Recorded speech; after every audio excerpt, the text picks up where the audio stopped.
ሃይ እንዴት ናችሁ? ዛሬ ስለ 12ኛ ክፍሎች ኤግዛም ላይ እንዴት ነው የምንሰራው ማለት ብዙ ቻሌንጆች አሉ። እነሱ እንዴት አድርገን እንቀንሳቸውና ግቢ ስንገባ ለመፈተን ወይም ደግሞ አሁን በምንፈተንበት ሰዓት ምን ማድረግ አለብን የሚሉትን ነገሮች እኔ ካለኝ ተሞክሮ አምና ከተፈተነው አንጻር በትንሹ ቀለል አድርጌ ለመንገር ሞክራለሁ እና ከተመቻችሁ ደግሞ የሚቀር ነገር ካለ ይሄን ብላችሁ ጠይቁኝ፣ ወዲያው መልሳለሁ። አንደኛው ነገር እንግዲህ ልትፈተኑ ስትገቡ ግቢ በምትገቡበት ታይም መጀመሪያ ጓደኛ ተመራረጡ።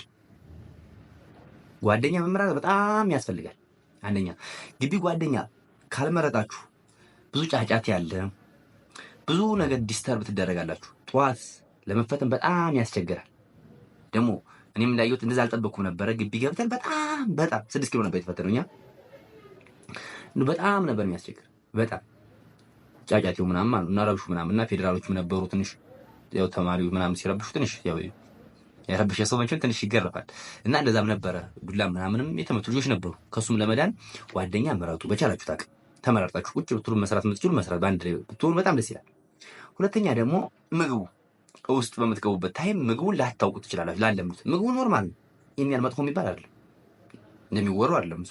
ግን እናንተ ያው ከቤታችሁ አንፃር ለየት ሊል ይችላል። ምክንያቱም ለብዙ ሰው ሲሰራ ትንሽ ለየት ሊል ይችላል። ምን ታደርጋላችሁ? በቻላችሁት አቅም ያው ትንሽ ማላጅ ያላችሁን ነገር ብር ብትይዙ ጥሩ ነው። ምክንያቱም ምግቡ ላለምዱ ስለምትችሉ የምትቆዩ አክቹዋሊ ወይ ሳምንት ነው ወይ 4-5 ቀን የምትቆዩ። ለሱ ብር ያዙ። ከዛ ሶስተኛ ላይ ማድረግ ያለባችሁ ነገር እዛ በምትሄዱበት ጊዜ መጻፍ ያዙ።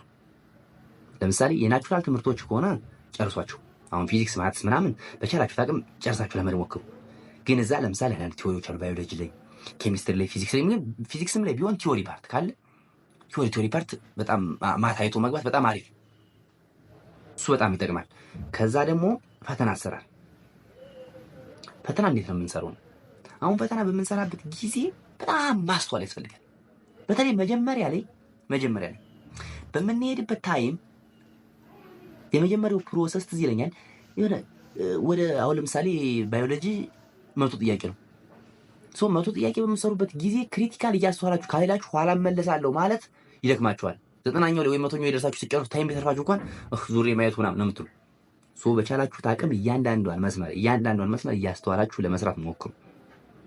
ከዛ ደግሞ ያልጨረሳችሁ ትምህርት ካለ እንደምን ብላችሁ መጨረስ አለባችሁ። ምክንያቱም እናንተ አላነበብነውም አይመጣበትም ያላችሁት ብዙ ይመጣበትና ያነባችሁ ደግሞ ምንም ላይ መጣበት ይችላል። እንደዚህ ከመክሰር አንድ ጥያቄ ዋጋ አላት። ከአንድ ዩኒት አንድ ጥያቄ ነው ልትመጣ የምትችል ማለት ሊጨምር ይችላል።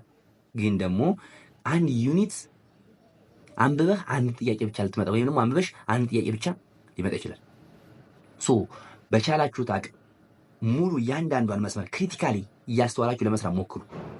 ደግሞ በራሳችሁ መስራት የምትችሉ ልጆች ማለት ኤግዛሙ ላይ በቃ ሞካሪ የሆናችሁ ልጆች በቻላችሁት አቅም በራሳችሁ ለመስራት ሞክሩ።